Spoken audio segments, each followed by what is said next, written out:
Hello, Global Theater. My name is Gerry Fialka. Today is October 26, 2025. Want to thank Rob Grant and his amazing podcast.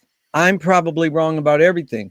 Also want to thank two Marshalls, Marshall McLuhan and Marshall Souls, your husband, for introducing me to today's guest, Donna Souls. Where are you calling from, Donna?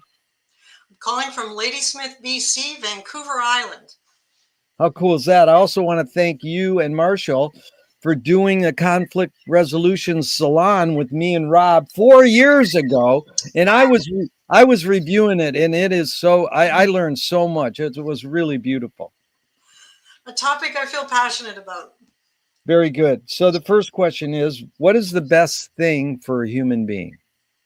I think the best thing is one of my teachers in New York said to me, um, responsibility equals freedom. And I really did not get that concept. I went, responsibility is a lot of work.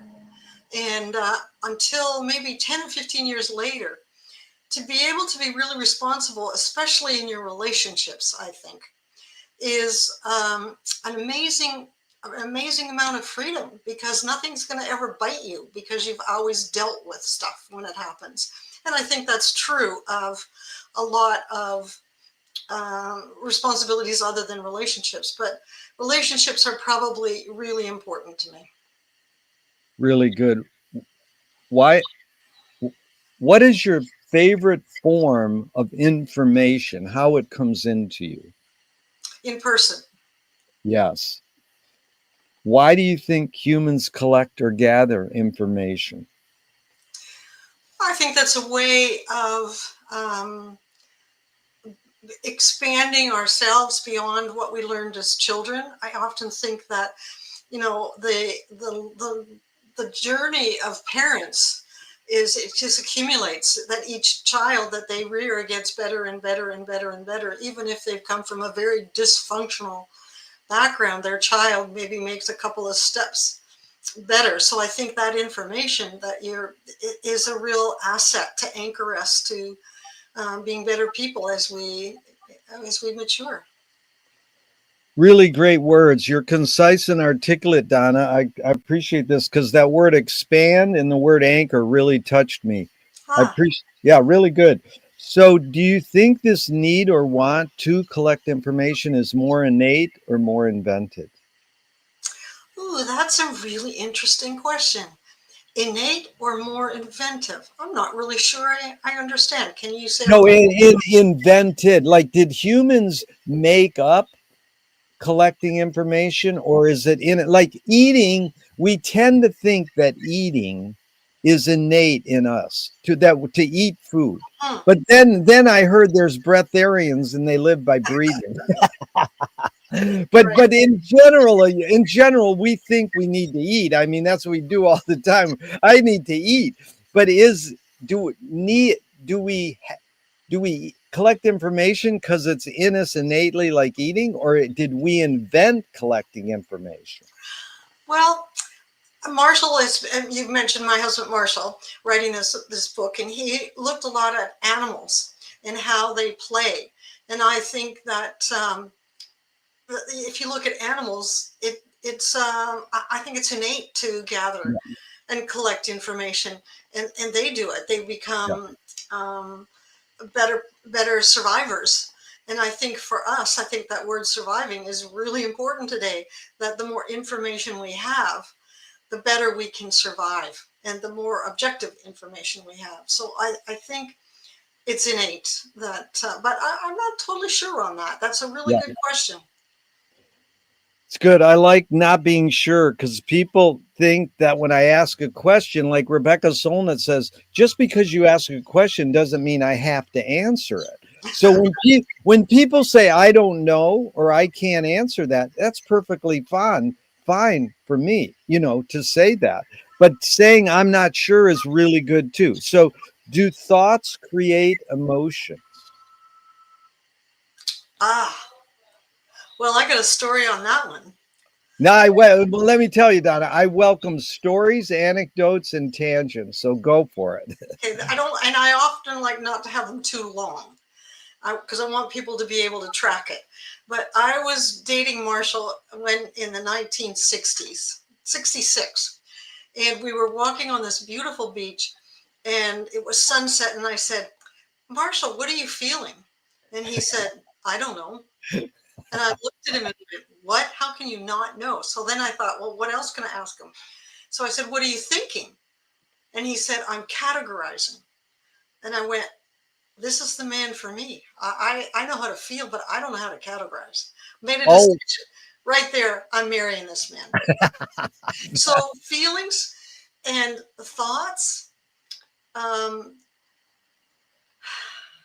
ask that question again. yeah, it's funny wording too. Do thoughts create emotions?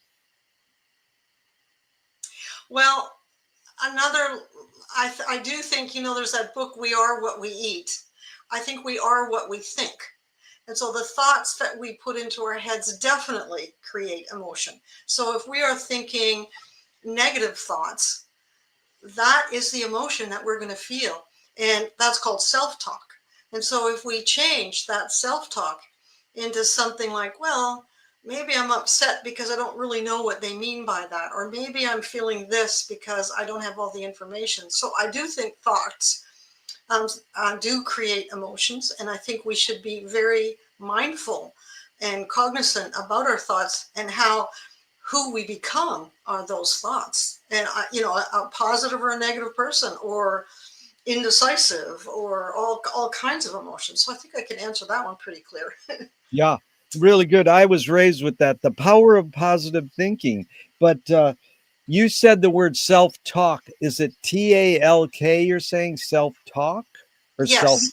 Yeah. Yes, that's a So good. if I say, I don't like this person, I think they're like really being dishonest, then guess what? I have emotions to that. So my self-talk Yeah, creates what I think about. Whereas if I can say, I don't really get this person, I yeah, should really ask some questions and I should see where they're coming from. Sure, not where I'm coming from.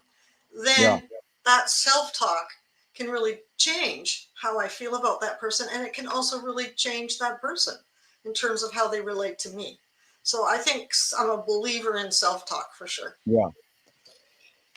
Fill in the blank, Donna. I don't know what I think until I. Hmm.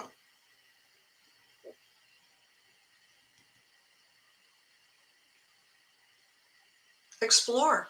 Um, Nice. That's a really good word because McLuhan says, I don't know what I think until I say it. Joan Didion says, I don't know what I think until I write it. So I love that. Explore is beautiful. It's opening up. Um, can humans think without language? I would say yes. Yeah. Yeah. Chomsky says language is not just words. It's a culture, it's a tradition, it's a unification of community, a whole history that creates what a community is. Donna, what do you do when language doesn't work? When language breaks down, what do you do? Well, I'm studying Tai Chi. And one of the things I learned from Tai Chi is that if something doesn't work, our instinct is to disengage, step back, um, uh, depart, shut down. Whereas with Tai Chi, one teacher that I knew said, when something doesn't work, step into it. Wow. And that has worked really well with me, especially as a mediator. Because when people are, it depends on how frightened we are or fearful of anger. And so usually our instinct and we're hardwired to back out. If somebody's angry, take your space, distance. Whereas when you step into it, people really reframing something like anger to, it's not necessarily about you, it's about they're yelling for themselves. And so when you step into it, um, when language isn't working and you step into it, it's like I call it a mind shift. Things Yeah. shift for both the speaker and the listener. So I wrote my master's thesis on defensiveness, and when somebody gets really defensive, um, they're presenting what their needs are. And so it's like dig for the gold. That's same as step into it. There's gold under there if you're not afraid of it, because there's something really important, or they wouldn't be angry. So for me, step into it would be my answer. It's really beautiful. Really great words again. Mind shift. I love that. And so, your observations of humans in general, are we more thinking beings or more feeling beings? Ooh, that's a really good question. Well, probably everybody who's going to listen to this YouTube knows about Myers-Briggs. Yeah. And then there's that whole thing about being categorized as, are you thinking or feeling? And intellectually, and in learning institutions, most people are visual thinkers. And I worked in an alternate school, about 50% with Indigenous people. Most of them were sort of kinesthetic or auditory feeling. And so those were the kids that failed in school. So I would say that the scale kind of moves more to the thinking than the feeling. And sometimes feelings aren't respected. And, well, I'm feeling this. Well, that's just your feelings. And so wanting more fact, or I was talking with a doctor the other day who asked me to come and help him with some things in his family. And he said, well, I'm a man of statistics and facts. And I said to him, so how well is that working when your daughter's inner feelings? And he said, What did he say? not very well. He said, I'm failing badly. Oh, well, you could admit that. That was good, Oh, right? that's one Yeah. of the reasons why I worked with him, is he's a beautiful man. Yeah.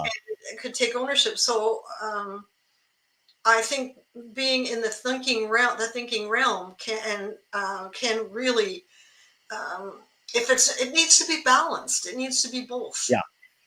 So Yeah, it's really good, Donna, because we invented the word thinking and feeling. We think we can separate them. But with you saying thinking is amazing, because most people, kind of 80% of people, when I ask that question, they go, I think we're more feeling. Well, I mean, that right there is an amazing revelation. And exactly. Good listening, Gerry. yeah, and Bridget Bardot says, when I make love, I don't think. And I'm like, good luck. How do you turn your brain off? Like, people who meditate say, don't think about thinking. And there's a bumper sticker on a car on my street, and it says, don't believe everything you think. And I'm like, I say, well, you could say, don't believe everything you feel. Yes. Yes. Equally. Yeah. I wanted to go back to Tai Chi for a second, because I've been doing yoga for years, but we just started doing Tai Chi before yoga, and it is amazing, and it's harder than yoga for me, because I like get tired. Okay, do this 8 times. I'm like, I can't do it 8 times, and I told my teacher, I'm not going to push myself to hurt. I'm going to just do 3 and relax. But that step into it is an amazing thought for me to process, because we have 2 different Tai Chi teachers, and I'm going to ask them about that. Well, I can give you. There's a man named Thomas Crum. Yeah. CRUM. It's called The Magic of Conflict, and he is a master Tai Chi professional. And so he's used the metaphor of Tai Chi and conflict Wow. in the book that he wrote. And it's an amazing book. And he's the one who taught me about step into it. I love that. I'm going to look into that. Thank you. And so these are 2 questions from Alan Turing in the 50s. One, is thinking a function of the soul? Wow.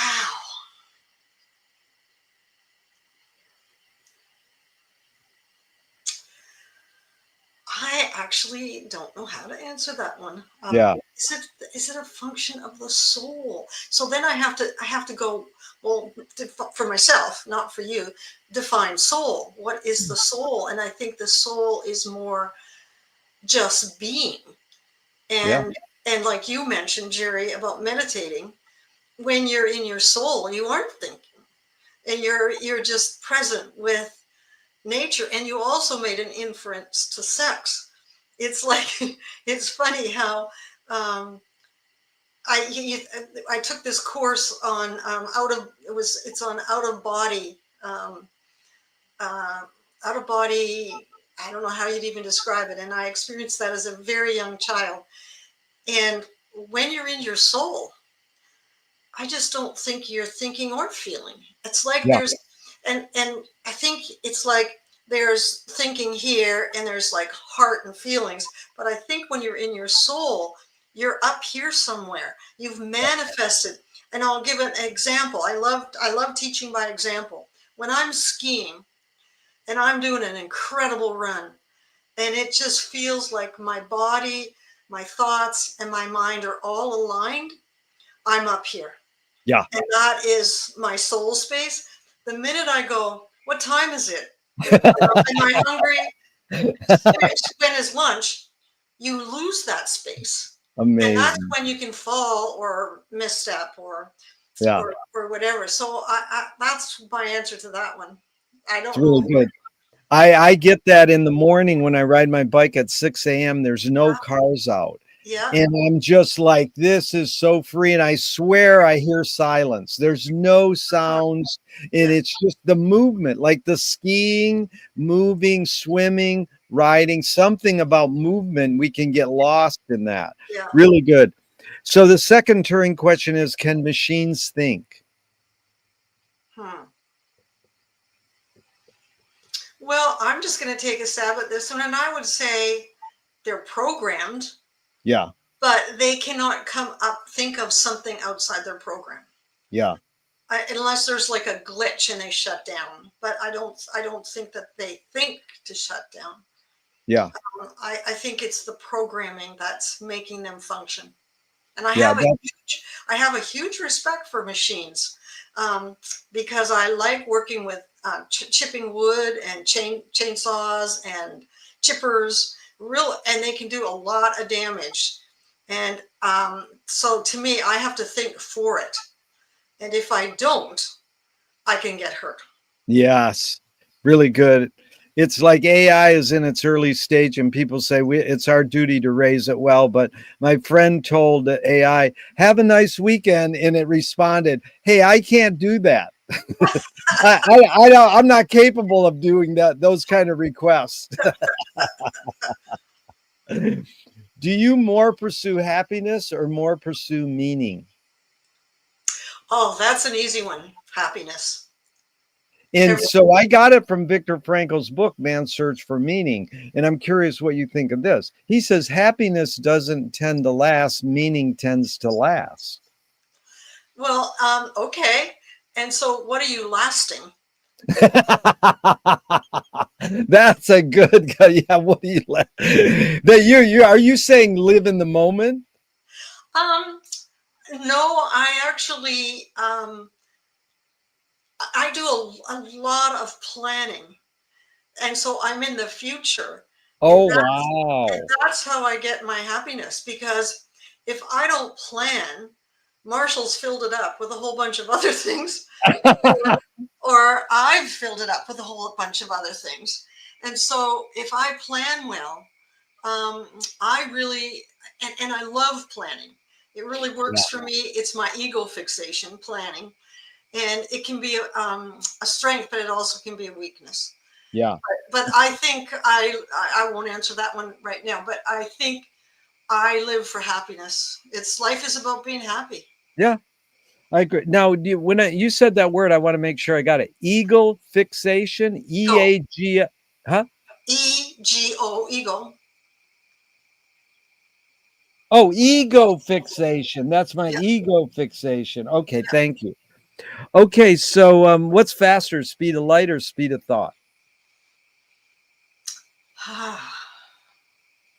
I would probably say light. Yeah. I'm not sure on that because I don't know anything about light. But when you think about a speed of light moving from planet to planet, I think that's pretty. I mean, when you think about that fight, flight, or freeze response, that's fast. But I'm Yeah. not sure it's as fast as speed of light. Really good. You're teaching me a lot. I appreciate this, Donna. So Audre Lorde, the poet, said you can't dismantle the master's house using the master's tools. Her colleague Yvonne Rainer said, oh, you can if you expose the tools. What new tool do you suggest? And it doesn't have to be tangible. What new tool would I suggest to dismantle the master's house? Yeah, that's a good question because basically I opened some of these questions with a cute quote before them. Yeah. You put it in the context you want. I'm basically asking you what tool do you most gravitate towards? Then you can add the word new if you want, and you can add to dismantle the master's house if you want. Okay, well, I'm going to start with saying I would never want to dismantle anyone's house, master or otherwise. Yeah. What's Okay. the point in that? Yeah. That feels disrespectful. So, no, I wouldn't want to dismantle the house. And why would I? What would the intent or the purpose be? That seems illogical to me. A new tool? Well, I got a couple. Can I say two? Of course. Okay. I really love reframing. Yeah. The skill of reframing is super powerful in terms of taking something. And I was writing something for a group of people in a spiritual community that I've been working with for about 8 years. And I think reframing transforms things. Yeah. It puts a different frame around the picture. And the other one that I really love is listening to metaphors. Oh my Because God. there's a man named, oh boy, he's a master mediator lawyer in New York, John Haynes, I think his name is. And he wrote, there's a piece on my website about a workshop I did with him in my early years as a mediator. And he says, if you listen to the metaphors that people speak in, it will leak out something very hidden in their way of being. And I'm not even going to say thinking or feeling. So metaphors. So I'll give you an example. When I'm listening to somebody in a mediation and the father says, so there's a conflict and the father says, well, can we go around the block on that one again? He wants to walk. It's like, whereas the mother could say, well, I'm not going to get shot in the foot like that again. She's using war metaphors, and he's using let's go for a walk in the park. It tells me so much instantly about those people. I don't need to make an assumption about that. Yeah. I just need to say that's how they're seeing things. Or when I'm listening to people, I really listen to the metaphors. Yeah. And I don't think people do that very much. No. Because there's two things you said there. The close listening, and it reminded me of Pauline Alaveras. She called it deep listening. okay. And that's really listening to the in-betweenness. Because the metaphors just fly off like from cliche to archetype is Marshall's McLuhan's book. And he's like saying, no, these cliches, these metaphors are important. Yes. But we think they just, they you can study them and think about them deeper. And, the funniest is Marshall saying he reworded aphorisms.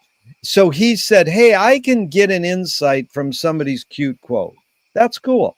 But how do you take it further? And back to your word, transform or expand. He said, Robert Browning said, our reach should exceed our grasp, or what is heaven for? And Marshall reworded it to, our reach should exceed our grasp, or what is a metaphor?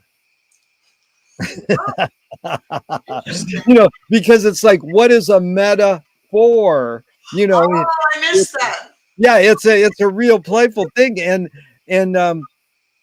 here's the other one. Marshall said all words are metaphoric. All words are metaphoric. But we think, oh yeah, Zoom. I'm going to do a Zoom right now. Well, there's the metaphor. Is Aretha Franklin wrote a song many years ago, who's zooming who? And that is she predicting like what are we going to spend that next half of our life on? But if all words are metaphorical, then what is the word literal a metaphor for? Ooh, that one's too deep for me. Well, no, I'll tell you a lot of people don't know how to answer it. That's fine. But two answers I got that were amazing. One is literal is a metaphor for the letter L. Like, the letter, not just the letter L, but any letter, because you write these thoughts Mhm. in these symbols. So literal is the letter. And then this other guy said, or person said, literal is a metaphor for light. Hmm. And I was like, wow. I mean, that's just something to ponder. That's Because, that's that's really incredible. And I yeah, still, even what they said, I can't make a connection with it. it is. It's hard to grasp because, Yeah. and so I asked people the tool question. You answered it so well. Then someone said, well, what about a toy? So what toy do you gravitate towards? Toy.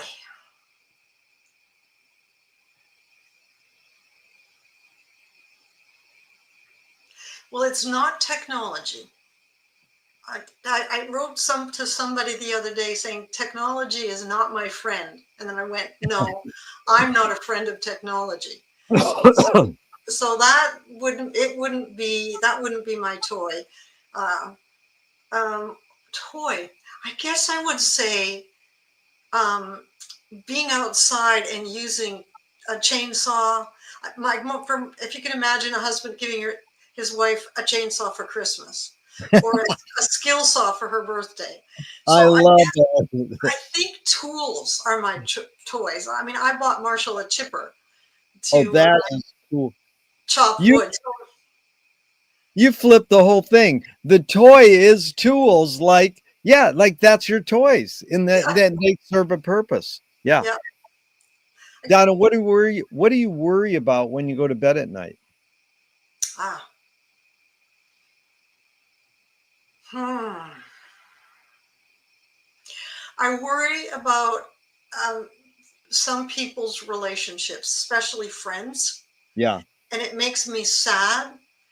And I would say, not so much worried, but sad that people yeah, aren't happy.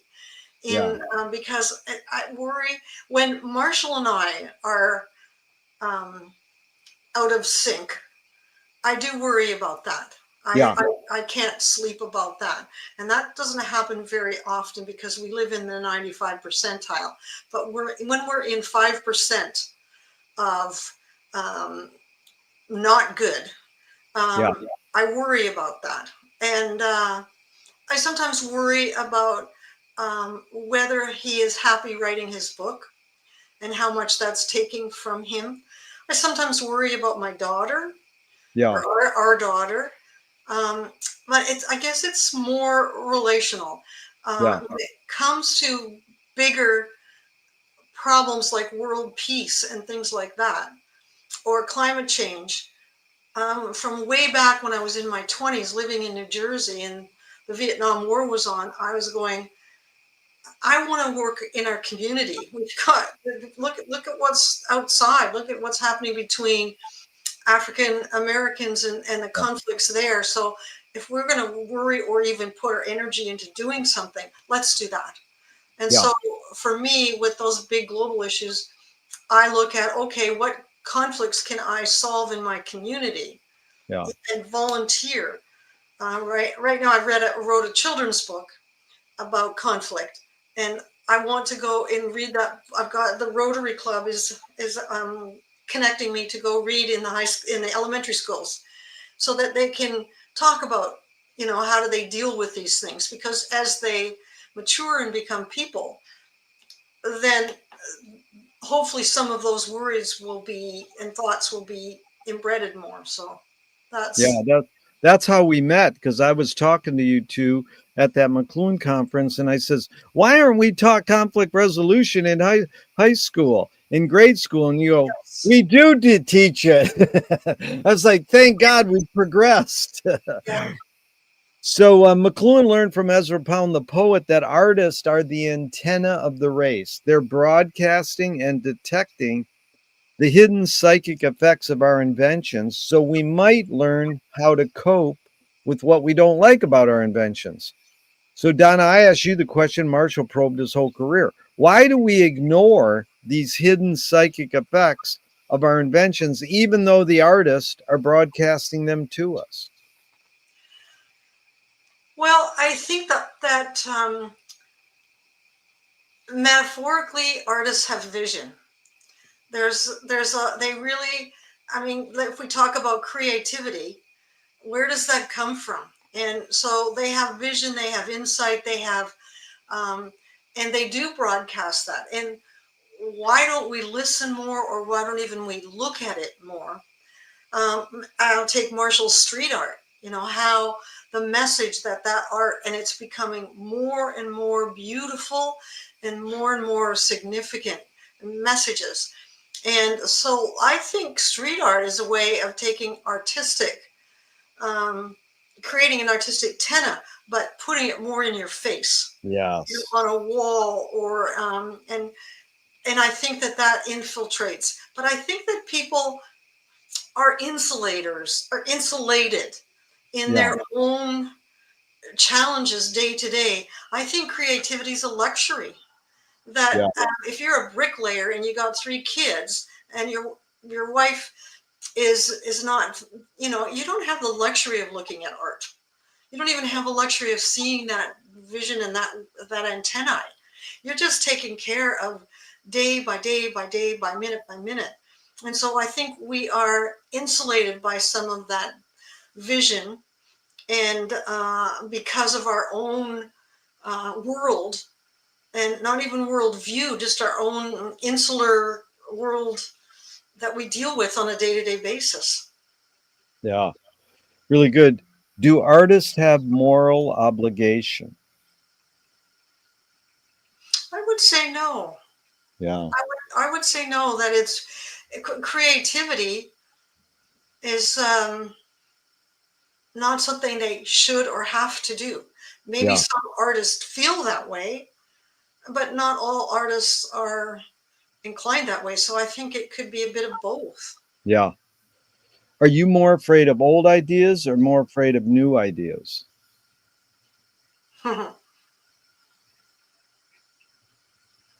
I think neither.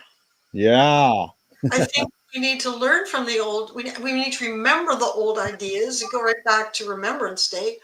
You need to remember the old ideas and the old, and then I'm excited about the new ideas. Very excited, super turned on by the new ideas. But I was talking with a woman who I'm writing a manual with from Winnipeg, Ontario, and we were talking about um, the whole experience of an old idea around. I'm trying to remember this man's. I mean, I've just had a memory blank right there. Yeah. Um, um, but anyways, they said he's got a really bad rap, and everybody, Anna, oh, that's his daughter. Everybody, who's the guy? Freud. Thank you, I got it. So everybody says Freud has a really old way of conceptually looking at um, clearing, doing psychology and all of that, and and they're correct in that the way he dealt with people was individual. Who's the identified problem? The son, the mother, Yeah. the wife. And so people really dislike that about him.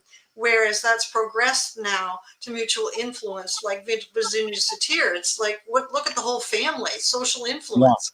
So that's why, Freud's got a bad rap. But if you go back and you look at Freud's old work on defensiveness, I asked a psychologist, he said it's brilliant.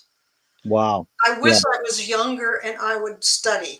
Freud's theory on defensiveness. It's super depth, very complicated. So I'm not afraid of old ideas. Yeah. And I'm inside of old ideas that I may not respect or like are reasons that people hang on to them. So again, it's about just being curious, whether it's old or new. Yeah, really good. Can you conjure up your earliest memory ever or one of them? My earliest memory. Wow. I don't know how to. Well, I think I was 2 or 3. I don't know how old.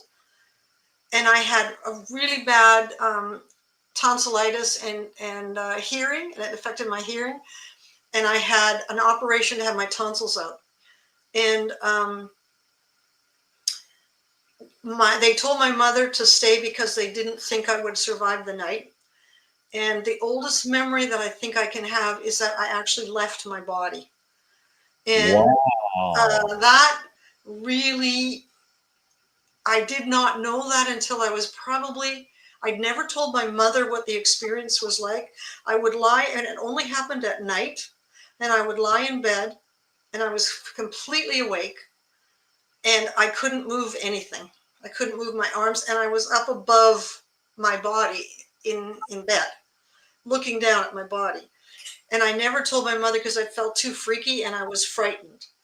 And so that was a time that was very fearful for me. I was very afraid to go to sleep. And when I was about 23, somebody else talked to me about an experience like that. And I finally shared what my experience was. Wow. And now it's like, that's really cool. I actually enjoy leaving my body. Sometimes I'm awake but dreaming, and I'll go, if I'm really dreaming here, there'll be power lines as I'm flying above places. And I'll go, sure enough, there's power lines, or flying in and out of somebody's window. I don't share this much, Gerry, with very many people. So, I like that. That is beautiful. How you there was something that sat there, and then years later another, because you're a communicator, we need other people that they told their story and goes, oh, now I can tell mine that's been sitting yeah. in here.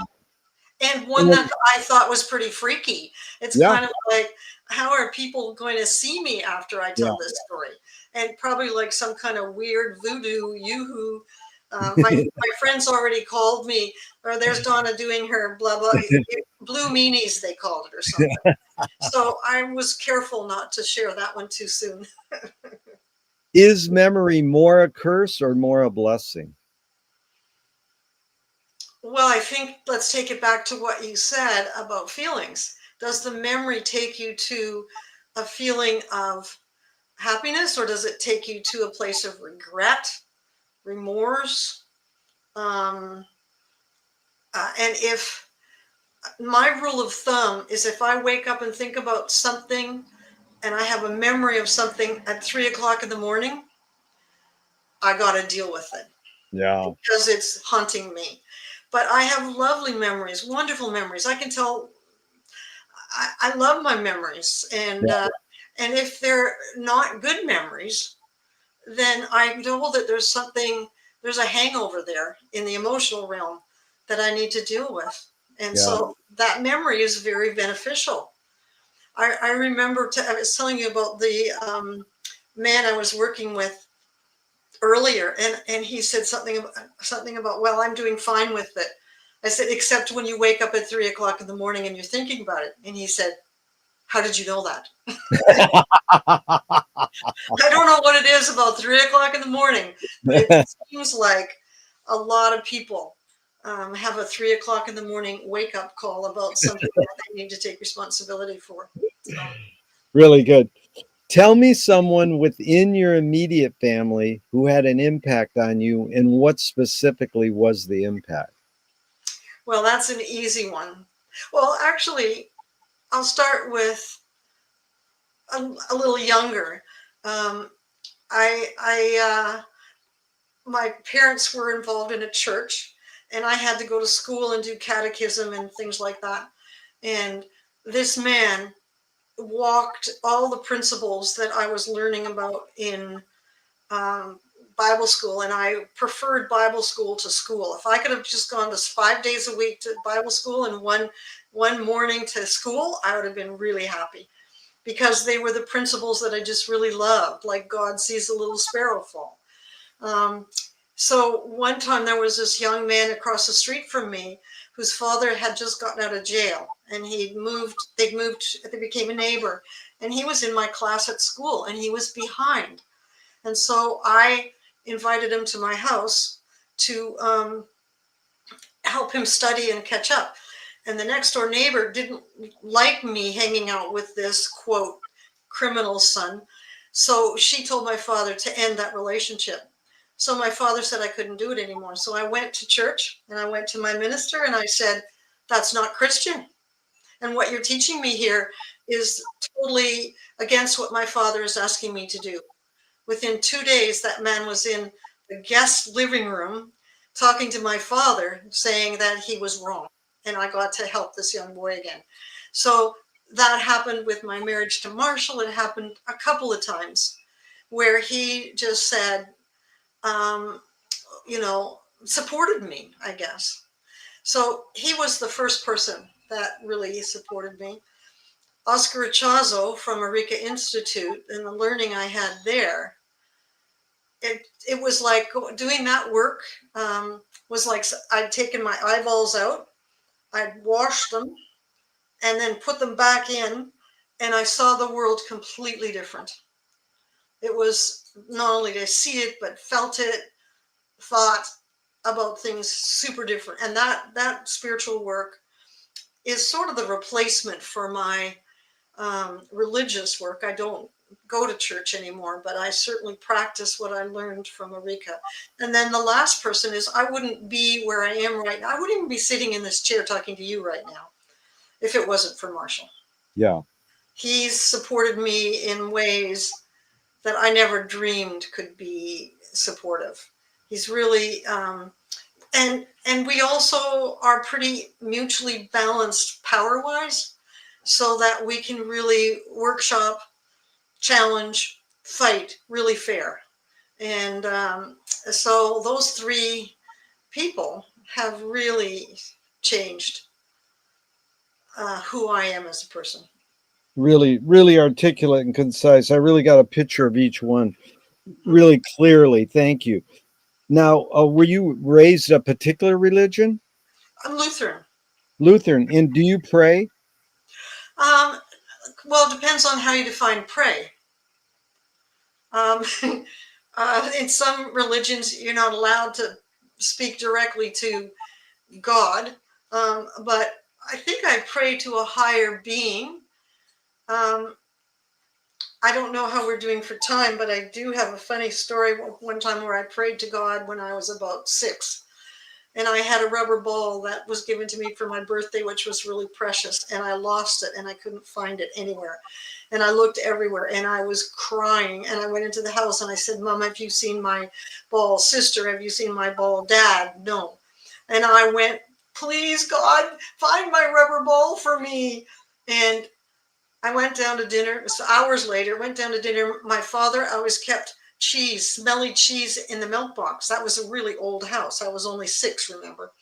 I open up the milk box and there is my rubber ball. And I love it. I don't know how it got there. My parents had they swore up and down that it wasn't them. So I don't know if it was a neighbor who found it on the street and put it there. I don't know. But let me tell you, I was pretty impressed at that age. Well, But you do I talk when I mediate? I always do. Now you could call it a prayer. You could call it a I don't know. I always ask that for guidance, that I listen and that I'm compassionate, and the work I do goes for the betterment of all humanity and really helps the people that are involved in the mediation. Sometimes when things are really tough, I use, again, don't tell many people about this either, Gerry, although I recognize many people might hear this, is through Eureka, I studied archangels. And often when I'm going into a very dangerous mediation, meaning like being a mediator is like walking into a cage of hungry lions. Um, when I walk in there, I often ask or take 2 or 3 mediators or 2 or 3 archangels with me. And this was really powerful once because there was this one man who'd gone through, I think, 6 or 7 mediators. They exchanged their children on the police station front lawn. That's how violent things were. And he was really, really angry and freaking out. And so I asked Raphael, can you go over and rub that guy's shoulder? Just give him a really good shoulder rub. I know that man calmed down. Wow. And so, or sometimes I will just say, talk about prayer. Sometimes I'll go to myself internally. I have no idea what to do here. I am totally stumped. I'm lost. All of a sudden, a question sort of comes up in my mind, and it wasn't in my head. I didn't think it. Comes up, and I ask the question. It's very powerful. So there's one stage in my meditation where I go, I am guided by all of the wisdom that is. So I am guided by all the wisdom that is, whether it be my mother, my father, archangels, God, whoever. And so that's my prayer, or that my meditation before I do that work.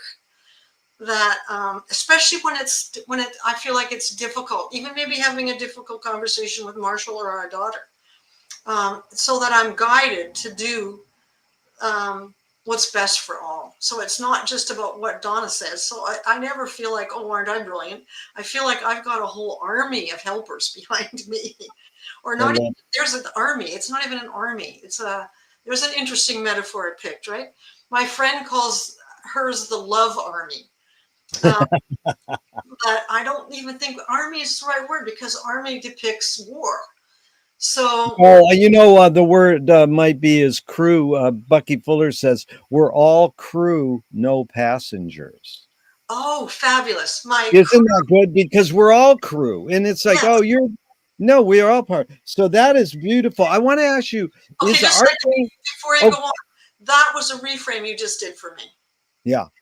No, okay. I love that. I love searching words, because I know I always say, well, let's kill this off. And I'm like, I hate using that word, but it's so ingrained in my lexicon. I'm like, don't use that. Kill this off, Right. But yeah, you got to be aware of your words, but it's hard. Yeah. But the archangel, is that the same as a guardian angel? I don't know. Yeah. Well, there's the I mean, in archangels are actually all have names, like Sandalphon, Michael. They all have, there's 9 of them, and they all have names. Now, a guardian angel, I see. A guardian angel could be a passed on relative, or I don't know, somebody that takes, just sort of rescues you from time to time. So, or it could be alive. They could be alive. It is interesting, because I was taught by Roman Catholic nuns, being raised a Roman Catholic, that you have a guardian angel. And, I'll see this guy. I've been living in this house, this little 2-door garage for 45 years. And I see this one guy walking down the street, probably for 40 years. And I've never talked to him, but I was going, that guy's probably my guardian angel. It's just little things come up from your past like that. But Donna, you hit on this so perfectly, because the next question is sort of funny. It's, if God does exist, what would you like God to say to you after you die? Good work. That's good. Do evil people exist, or does evil use people as a vehicle? Now, I've had a lot of conversations about this one. I actually don't think, because I've worked in forensic, as a counselor in a forensic treatment center, I've seen a lot of people that could be qualified as evil, like axe murdering their parents. Um, because I've met those people and I read their charts and I look at their past history, I don't think that people are evil.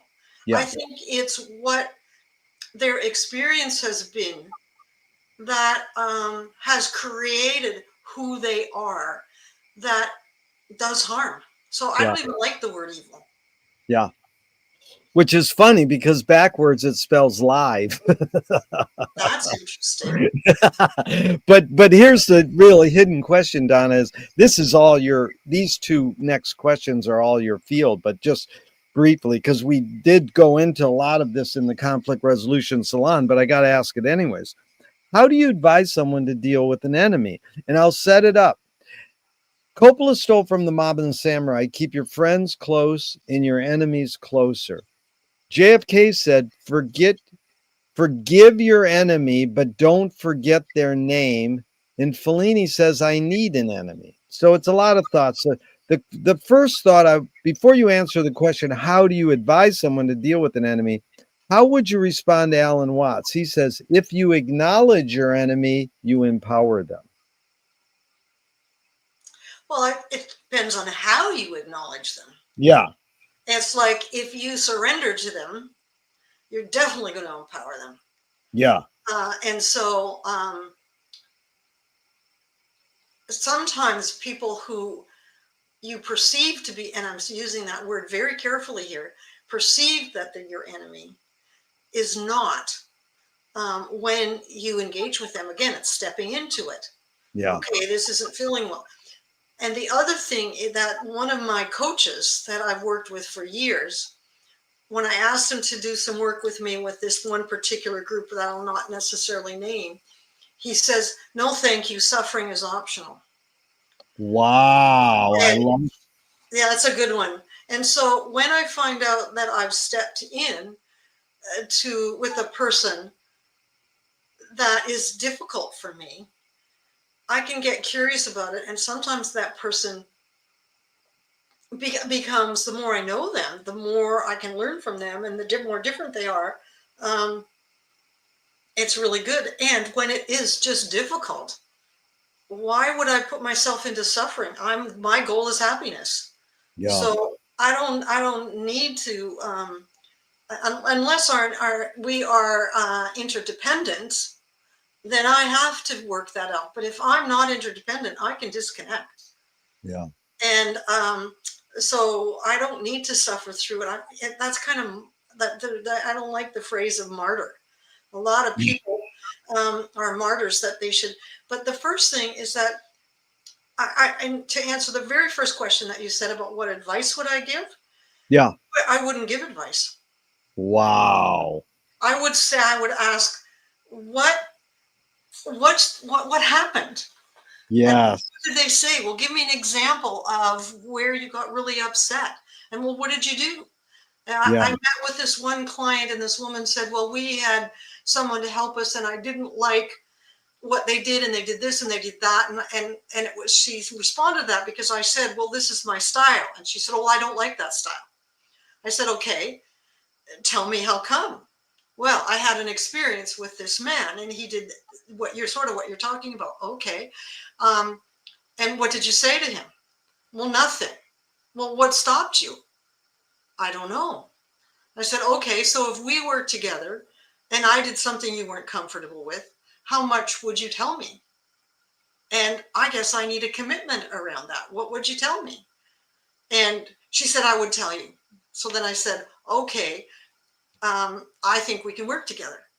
Whereas if I would have said, oh, well, advice to her, oh, well, you should have told him and you shouldn't have been quiet, that's not going to help her. So those questions would help. They empower them not to be the victim of the situation, but to be in charge of the situation. So basically, I let her be in charge of this new experience she was going to have with me that would hopefully make her feel in charge of how things went. as Yeah. opposed to, yeah. So that's kind of, That's like you can't change people, but they can have a self revelation yeah. by dialogue. You don't say, "Oh, you should do this." When people go, "You have to do this," or "You got to do this," Or you I should. always, I say, "There's no goddess. Okay. There's no have-tos or goddess." But we say, "Oh no, you have to do this," but you let her. But here's the follow up. Perfect, Donna. You were really a sharp listener, but you're so well. You're a word crafter. You're like a word. Your words. It's really important because this guy Nassim Taleb said games were created to give non-heroes the illusion of winning. In real life, we don't know who wins or loses, but we can tell who a hero is. And my friend said, well, villains don't think they're bad. They want control. Heroes want freedom, which was back to your amazing statement responsibility equals freedom. But Mhm. then you got Gregory Bateson saying, when the criminal gets caught, does he go, oh, my criminal skills weren't up to snuff that day? Or does he go, oh, I admit I did something morally and socially wrong?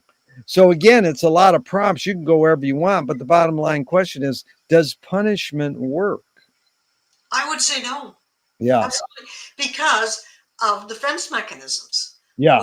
We have the ability to justify. So a kid breaks into a woman's house, steals her TV and her VCR. That VCR is old school, but steals some of her stuff, gets caught. And he goes, well, what's the problem? She's got insurance. You Yeah. know, it's like justification. The criminals have justification of why they did what they did. I deserved it. I owe it. I'm owed Yeah. it. And so rarely um, does someone acknowledge that they got caught. And I can tell one story, a quick one, about I was teaching in criminology, fourth year criminology at the university. And I gave an assignment, and this kid handed in a paper, the student handed in a paper, and it had nothing to do with the assignment.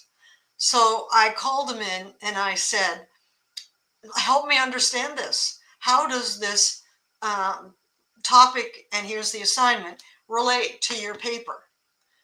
And he said, it doesn't. It was from a paper that I wrote in two other courses, and I hoped I could get away with it.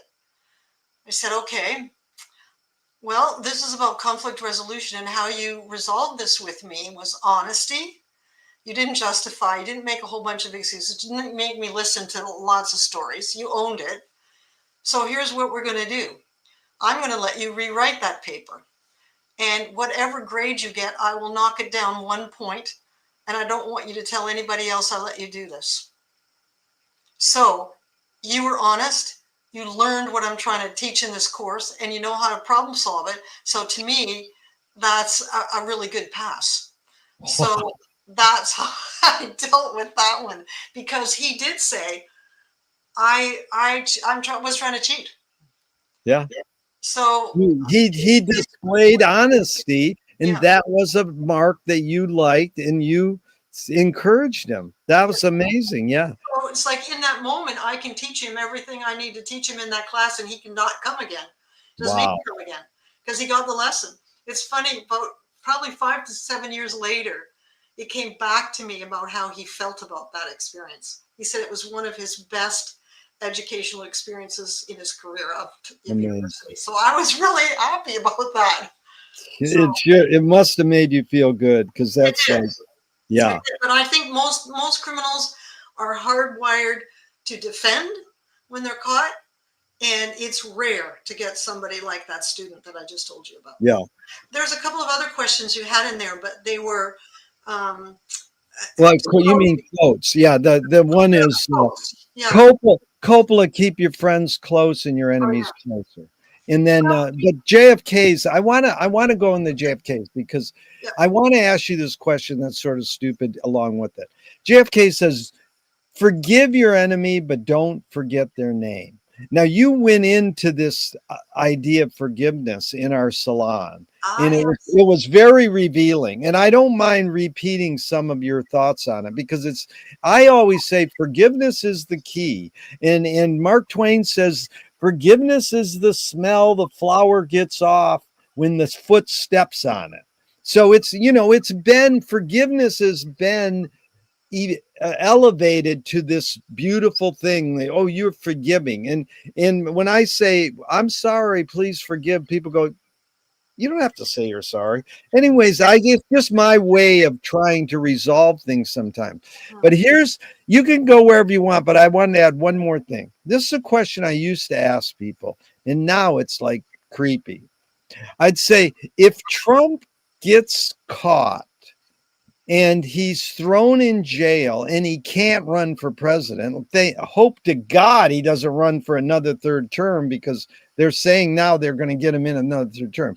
If he gets caught, he's thrown in jail, he says, I'm sorry, I did wrong. He writes a book and says, I'm sorry, I did wrong. Would you forgive him? Now, most people would answer, no, because I wouldn't believe him. But I'm just, if you can refresh me on your thoughts on forgiveness in in those regards. Yeah. Well, I think it's two-pronged. Um, One is if I say to you, say we're debriefing at the end of our time is up, and you and I after this are debriefing for a few minutes, and I say, Gerry, I really forgive you for asking that question. It was really inappropriate, Yeah.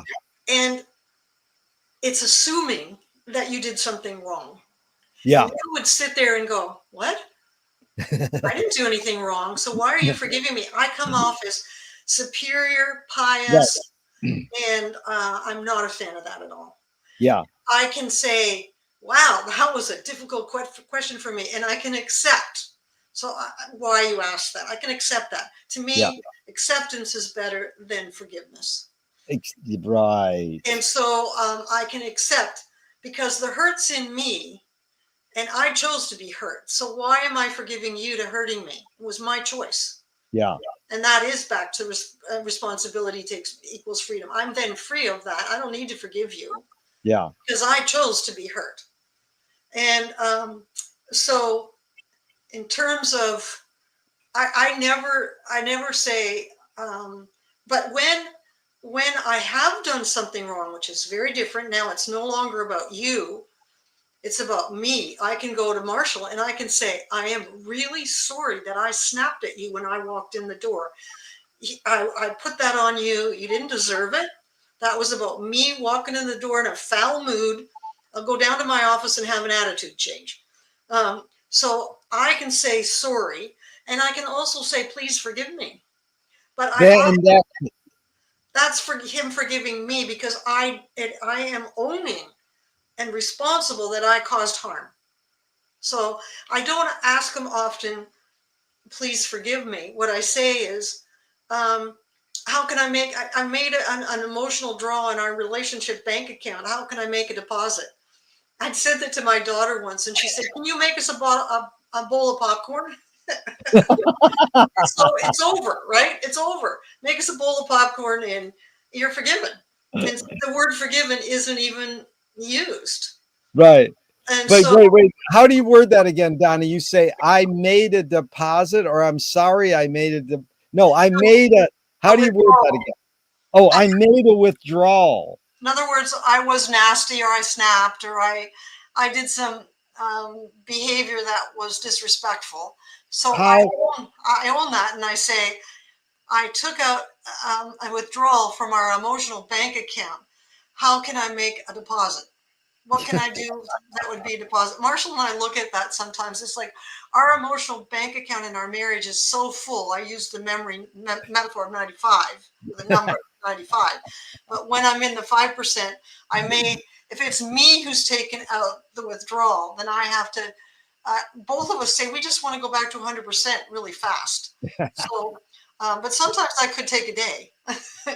I love it. How can I make a deposit, and your daughter says, "Yeah, make us some popcorn." I love that. That Yeah, is, that truly happened. She was, I think she was 12. I came in the house and they were doing something, and the whole place was an absolute mess. And I had worked all day. They were 15 or something, 14, 15. I don't know how old they were. And I'd gone shopping, or I don't know where I was, and they were there. Our house was a drop-in center. So I came in, and the first thing I started doing is like yelling, "Look at this place. It's a mess. Clean it up." And then she would say something like, "Mom, you haven't even said hello." I went, right. Thank you. Thank you very much. So, I'm so bad at that. I'll see people and I'll start giving them my flyers. Oh, you got to come to this event. And they're like, dude, can't you just say hello first or give me a hug? And I'm like, oh no. right. You're an action man. Yeah, it is. It's okay. Donna, so fun. This is James Joyce being the first projectionist in Dublin 100 years ago. He basically checked out. He said, "This is stupid. Why should I go inside a building and see a movie of a tree when I can go outside and see a real tree?" Then years later, Faulkner said, "Sometimes the best fiction is more true than journalism."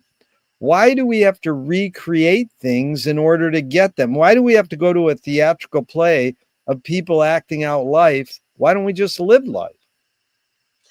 Well, some people can't see a tree because they live in a desert. Um, some people, I think, like it's the Greek plays. There's a lot of the Greek plays that you can put on, and people get an epiphany by watching a movie. Yeah. They'll say, "Wow, that happened to me," and look at how they handled it. I didn't handle it like that. So I think sometimes movies are super educational, but they're also entertaining. Remember, I'm the person who loves to play. So I love watching movies, and I love especially whodunits. And I love going, okay, I know who killed her, and it's in the first 15 minutes. And so it's kind of a game, and it's play. I don't like games. I don't like movies of violence. And So I'm very careful about what I watch. And Yeah. I think it can be determined as entertainment. I really wonder what um, Joyce was seeing. Being outside looking at a tree is far better than watching it in a movie, for sure. I would agree with that. Yeah. And you know, sometimes there's nature that I'll have never seen, and Yeah. it's very beautiful. So It's funny because it's sort of a stupid thing because he wrote books, so he's recreating things with books. yeah, But he, I learned this, and it could be an alleged thing somebody said, but it is interesting because this whole phenomenon of your word reframing is that it's how we frame something, and that's what a book or a movie or whatever, a building or a poem does, is it frames something for you, so it focuses you on to that particular thing. But the epiphanies and everydayness, that's another great Joyce thing. You could just walk down the street and have an epiphany. You yeah, know, you know, exactly. you don't have to see a movie, but when you have an epiphany through a piece of art, then it's really it's an eye-opening experience for you. Well, I can tell you a story with my granddaughter, very short. We were sitting. It was she'd stayed with us by herself for she was about 5, I think, and we had breakfast. And I said, "What would you like to do? We can sit in this beautiful window seat, and I can read you a story, or we can go outside and move a pile of firewood. Which would you like to do?" "Firewood," she said. So she wouldn't want to watch a movie. She'd want to be outside walking in the trees. Yeah, So, or moving firewood. Well, I was right along with her. That's exactly what I wanted to do. So she's very kinesthetic, yeah, whereas some kids who are visual would prefer to read the book and not go outside and work. yeah, So I I think it's both. yeah. It is both, but it is fun how you Tackled that beautifully. And so, Donna, tell me the tipping point. What did you study in high school and college? Because you implied in the green room before we started that you studied counseling. Did you study psychology? And what I'm trying to ask is, when you found your calling to be a mediator, a trainer, and a facilitator, where's that tipping point? But what's the tipping point before that? What was your calling before you were a mediator? Well, I was wondering if I was going to get to talk about this. This is a place where some vulnerability is. So I wasn't sure whether I was going to talk about this, but when I was in elementary school, as I said, I'd prefer to be in Sunday school than school. I hated school. I hated school with a passion, to the point where um, I couldn't read. I think I was quite dyslexic, and I got numbers all mixed up. It was one of those things where I did a spelling test, and if you got a word wrong, you had 50 words you had to spell, and if you got a word wrong, you lost 2 points. And I would come up as minus 26. Yeah, And to the point where I started saying, I don't want to, I'm feeling sick, Mom. I can't go to school. I'm yeah, feeling sick. To the point where I failed grade 6. It was hugely embarrassing for me. Lost all my peers. They moved on. It was a real stigma.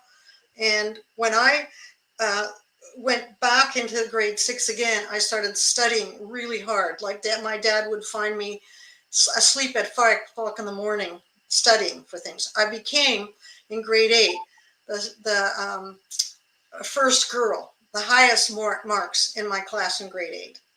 But a counselor in grade 8 said to me, "You're not university material, Donna. You should go and take commercial, be a secretary."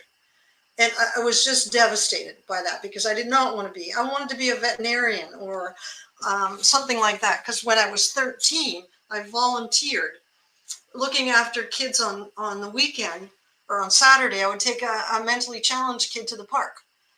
That was where I learned things. That was my school. And so I learned about them psychologically and what was going on, but never in a book. So by the time I graduated from high school, I had never read a book. I had used Cole's notes and rehearsed and practiced, but I never, like Shakespeare, never read it. I could read, but it was very, very difficult. So I swore I would never go back to an educational institution again. I was done. And I then started working with mentally challenged kids. And I didn't have any education, but I had a lot of experience since I was 13 years old. So people hired me. Then Marshall, when I got married with Marshall, he said, "Okay, I'm going to hand you hand-picked books." And the first one is "I Never Promised You a Rose Garden." And it was about a young girl who was mentally challenged and mentally ill. It took me 2 years to read that book, but I read it. And then he'd give me another one, and he'd give me another one. And that's why I said I would never be in this position I'm in today without him. So then after I did a lot of that work, I went and worked in the forensic treatment center, so I could do that. Was very experienced by then. And then I got into conflict resolution. And so I went to the Justice Institute. You didn't have to read anything. And there were tests, and I passed them well. So that took me 3 years to pass. Then I opened up my mediation practice. So at that point, I didn't have any academic background. I had tons of experience. So then I decided that, and that was in 1997, to go back to university. And it was Yellow Springs, Ohio. And I got my master's degree because they had given me all of my Eureka work and my Justice Institute work and all of that as my undergrad. I had to write papers to prove that I could do that. So that's when I went back into academia. But I don't see myself very much as an academic. I have not read probably one of those people you mentioned in the last hour plus. So, and I don't gravitate to reading them. I read yeah. Marshall's stuff, but I don't. I'm not interested in academia. If it's about mediation, I would read that because I studied that in university. But I don't see I see myself more as a practitioner and some um, philosophy or theory. I usually try to link theory with. So my um, learning, when you say the questions that you've asked me, were really negative as a kid. I had Yeah. teachers that would hit me over my left hand because I wrote with my left hand with a wooden stick when I wrote with my left hand. So it was a really negative experience, humiliating. And Marshall helped me to overcome that. And I really excelled in university because I had so much practicalness behind me. So Amazing. So did you get from Ohio a master's, or what did you? That's your highest thing. You got a master's in what? in conflict resolution, Wow, that is amazing. yeah. So I love it that he gave you that he had the knowledge of. Okay, Reed never promised you a rose garden. That like he selecting the books. That's really special. That's really good. Okay. Herman Hesse and Faulkner. And I just really started now. Marshall says I read faster than he does. Oh my God. Herman Hesse and Faulkner, boy, he was smart. So, but this is beautiful because there's couple more things I want to go over. And Sure. Donna, I hope we could do a part two, like 5, 6 months down the line, because we only did a third.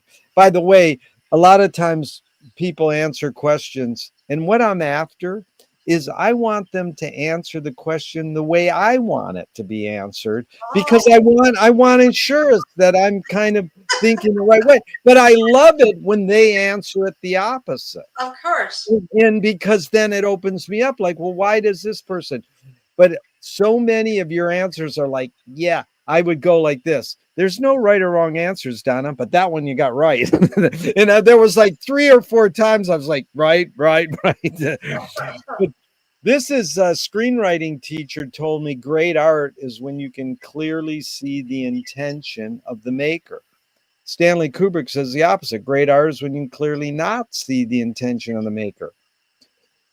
What role does intention play in your creative process being a mediator?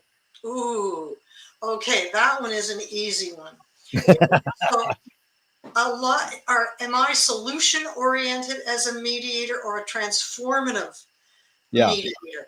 So if my intention is to come to a solution, then I am going to direct, guide, give advice, and shift people to where I think and believe that they should go. yeah, There are people out there that do that, and if that's what you want as a person who wants support, great. I really believe that the intention is to, number one, improve the relationship. yeah, If you can't improve the relationship, there may be a good reason why you're not improving that relationship, and to trust that.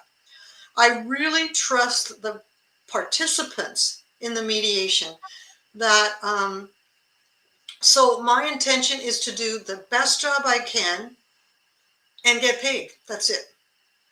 It's very yeah, simple. And there are lots of mediations I do that I choose not to get paid for or work for less.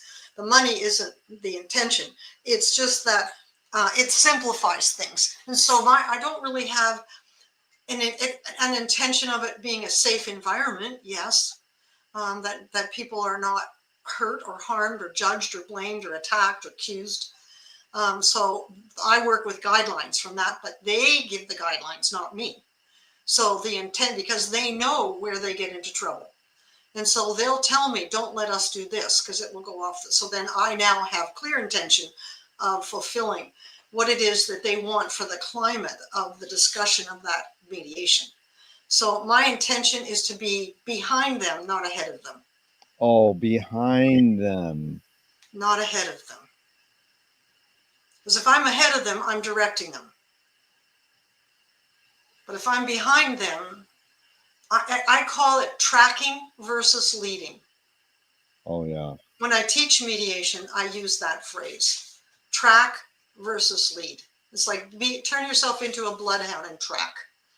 Yeah. They'll give you clues. I say they'll give you, and a rule of thumb is if somebody says something once, twice, 3 times, there's gold under it. So if somebody says, I can't believe that you blah, blah, blah. Well, I just can't believe blah, blah, blah. Okay, then finally you need to be saying, what is it that you don't believe? Because they've given you the clue 3 times. And so you've got to track that and then move forward with, because it's something that they want uncovered. It's their intention to have it uncovered. That's what I would say to that. It's so much about words. It reminds me of yoga. Half of yoga, a lot of big percentage of yoga and Tai Chi is how your teacher's wording the movements. And that's what your use of words like gold, tracking, clues. My yoga teacher says, scooch your leg over this way. I go, scooch. I love that word. And so it is this wording thing. So this is funny because Duchamp said there's no art without an audience. How much are you thinking of them when you're mediating? I mean, it sounds sort of stupid, but you know what I'm saying in regards to you, them, and the process of mediating. Well, mediating is a little bit, this is, you mentioned the word, so I'm going to use it. For me, mediation is a little bit like sex. If I'm totally free in both of those activities, I can't do anything wrong. It's kind of like, because I'm totally listening. So it's like that whole thing, or skiing, you've got your body's aligned, your feelings are aligned, your thoughts are aligned. This one up here manifests then. So if I'm not thinking or feeling or doing body language to influence them, then it's just easy. It's easy work. It's way easier than teaching, because teaching how to mediate, you have a curriculum that you have to, and I have sections of the curriculum I want to make sure they get. And so I'm really on a time frame. Whereas in mediation, it can take days. It can take hours. It's just, it's up to them. And so my thoughts don't really enter into them. And I'm not sure I answered your question. What was your question? No, you did, because I wanted to go into this next question because it will probably flush it out. I was just asking, how much are you thinking of them? I mean, it's sort of evident. It is they who are providing you. Yes. So, but it's sort of like you're a trainer and a mediator, and are you also an educator? Do you teach people how to do this? Well, yes, I would call myself an educator. Okay, so let's go with this question because it was funny. I found Marshall, your husband's article on Trickster, and I immediately printed it out. I know I printed it out 4 or 5 years ago or whenever we met, but I had to print it out again the last week because I was just amazing, because it starts with this very quote. And I'm curious because you sort of touched on this. Marshall McLuhan said in 57, it's misleading to suppose there's any basic difference between education and entertainment. It's like setting up a distinction between didactic and lyric poetry on the ground that one teaches and the other one pleases. However, it's always been true that whatever pleases teaches more effectively, which is a funny way for Marshall to end that, because he's saying, I know what's true. It's true that whatever pleases teaches more effectively. So one guy responded to this. He goes, no, whatever displeases teaches more effectively. I goes, wow, no one ever said that. But I mean, Donna, suss out what is the basic difference between entertainment and education. And this term, whatever pleases, teaches more effectively. Any thoughts? Well, I can go back to that other person said, if it is displeasing, it's teaching. Yeah.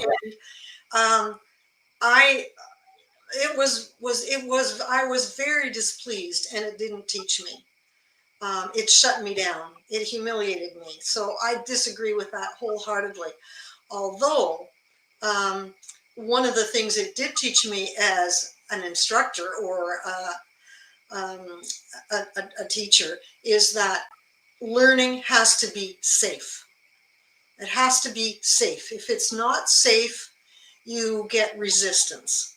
So that I would replace the word pleasing to people feeling secure and safe in a learning environment. And then what happens is students take risks. So when you're asked to role play something, they will take a risk and they don't mind failing because it's safe. They know that they will not be humiliated, they will not be judged. And if they are humiliated or judged, you can count on Donna Souls being all over that judging person. And so because that's my role or my intention to have a really safe learning environment. And so then people, it's not pleasing or displeasing. It makes it easier for the information to be absorbed. Because when you're on edge and it's displeasing, you're looking out. You're on high alert all the time. Well, could I answer that question or couldn't I? How would that be perceived? Would I get shot down for that? You're on high alert, and what you're missing is a whole bunch of information that's supposed to be coming in easily.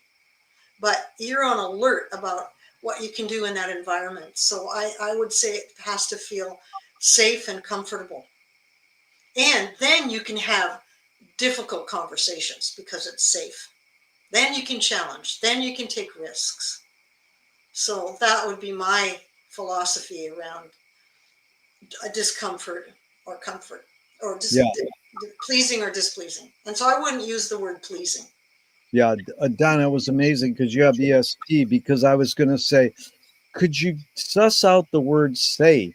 Just as I was thinking that in my head, like, suss that out a little, you did it. Like, immediately you were saying, this is what I mean by safe. And you suss that out. And then when you said role playing, it reminded me of Viola Spolin. This woman was a counselor, a social worker in Chicago. And she kind of helped invent comedy improv. So she was doing role playing as a social worker, and then these people would start, improvising comedy, and then it spawned the Groundlings in Second City and in Saturday Night Live, and it's sort of amazing. And she said this line that I always ask musicians, but I wanted to ask you: if the audience cannot see your struggle to achieve something, they cannot root for you to achieve it. So I would ask, what role does struggle play in your creative process? Like, what role does struggle play in your process as a mediator? Um, Something that I call self reporting. So um, when I am struggling as a mediator, I think I said this earlier, is I go, um, I ask to myself, help me out. I don't know what to do here. Yeah. One time I was working with this couple, and they said that they did not want to get into a yelling and screaming match. That was the guidelines that they asked me to do. And so I said, okay. So they started in the discussion and they started yelling and screaming. So I jumped in and I said, hey, you guys, you asked me to not, can you please speak to that point in a way that's not yelling and screaming? That's what you asked for. Oh, yeah, right. So they would go back in and they would do it again. And they did it 3 times, right? 3 times. Remember the rule of 3. So finally, I just sat back and I did nothing. I didn't know what to do. So I just let them yell and scream. And then finally they stopped and they looked at me like, aren't you supposed to be doing something? And I said, you know what? I've intervened 3 times. It's not worked. And I don't know what to do here. So I self-reported that I did not know what to do. They looked at each other like, oh my gosh, we're so bad that even the mediator doesn't know how to handle us. From that moment on, they changed. Oh my God. Because well, was that you showing your vulnerability as a human? Yep. Yeah. I said, I'm giving up. I don't know what to do. I'm failing, as opposed to you're failing. They got that they were failing, but I said, I'm failing. I don't know. I didn't use the word fail. I just said, Yeah. I don't know what to do here. And it was a huge risk because they'd have said, well, what the hell are we paying you for then? Let's stop this. This is done. I'm out of here. So that is also an assessment. I had to make Yeah. an assessment about whether that was, um, and I just got behind them and didn't, like I said, I got behind them as opposed to lead them, and then they led themselves. So it Yeah. could have been the end, and that would have been okay. That would have been okay to end because it wasn't working. Yeah. So they had a choice at that point to either shape up or stop it. Yeah. Or give you a bonus because you really enlightened them. You really enlightened them by being human. Like, hey, I'm human. I failed here. You I, know. I sometimes have clients that I meet in the supermarket or someplace if it's local, and they'll tell me a story, and they'll say, "Oh, we got into another issue around this," and we all stopped and said, "Well, what would Donna do here?" Yeah. So that's Or kind of it so that's reminds yeah. It reminds me of Frank Zappa saying, I'm a failure, but I'm not a miserable failure. I love that. So Donna, I think we got so many options. We'll close out now, and it's really been a delight and so much fun. But I learned so much, and I'm so grateful to you. And I planned a part two with Marshall, and I was like, maybe we could do part two with both of you, or we could do part two separately. But we have options because it can be like 4, 5, 6 months down the line, sure. and Well, and I just really love it. And I want you to meet up with my friends because they're a special Canadian couple too, that are coming to your town, near you. And I've hooked you up via email because you're just one of my favorite couples in the world, thank you. and people in the world. And if you watch Rob Grant, who was I think he was living in Vancouver when we started this podcast like 5 years ago. He's moved to Australia, but 4 years ago when we did the salon, he was part of it. You and Marshall were in one box, me, and then Rob was in the other. I And remember him. he Yes. was he's a high school counselor. And I love the moment when you go, we've been together 50, 60 years, and he's like, congratulations, because he wants to strive for that too. So many people want to strive for longevity. And I was talking to a deadhead couple, and I thought, how long have you guys been together? And they go, 30 years. I says, how do you explain the longevity? Because I thought they were sort of young. And they go, the husband goes, I don't know, ask her. And she says, don't quit. And it hit me so hard, like, wow, they have some sort of need or want to persevere through the ups and downs. Well, that's interesting because I do have a different answer for that. There Okay. are levels, and you said you wanted to quit, but I'll just end on this. There are some levels in couples, and one is a level called 3000, which is suffering together. Yeah.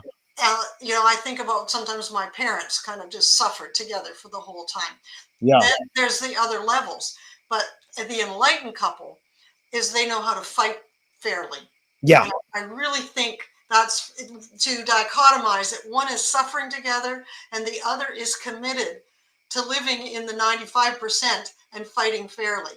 But just don't quit means that you could be just suffering. Suffering is optional. Yeah. So I don't.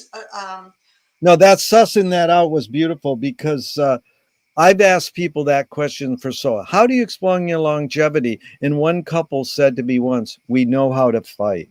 Yes. Yeah. And you adding the word fairly. That's it. It's listening and talking, and really, it's skill. It takes a skill and a, you know, it's hard. It's hard. It's not easy. You got Yeah. to work at it. Yeah. Especially if you are, usually what happens that I see when people are in mediation, couples, one person is giving away the store the whole time and have Yeah. not gotten their needs met. And the other person has always been the person who is the leader or the director of the relationship. And one day the person who's giving their needs away just goes, I'm done. I'm out of here. The other person is shocked. It's like, I never knew, because the accommodator never said, I need to fight for what I need here. Yeah. And if they fight for their needs, then it's balanced and you can work that out. Yeah. Anyways, you wanted to end. Gerry. Well, I never want this to end, even though I'm going to hit the end broadcast button. I hope this never ends and we can keep talking forever and ever. I'd love it. I'd love it. This has been absolutely a pleasure, delightful, a real honor. I said to Marshall, I really feel honored to be able to be listened to be asked questions, for somebody to want to know who I am. And it's really been an absolute honor to hang out with you for an hour and a half. Thank you very much. Thank you, Donna. And again, even though I'm going to hit the end broadcast button, I hope this never ends and we'll talk forever and ever. And I love you dearly. Thank you. Love you too, Gerry. Bye-bye. Bye.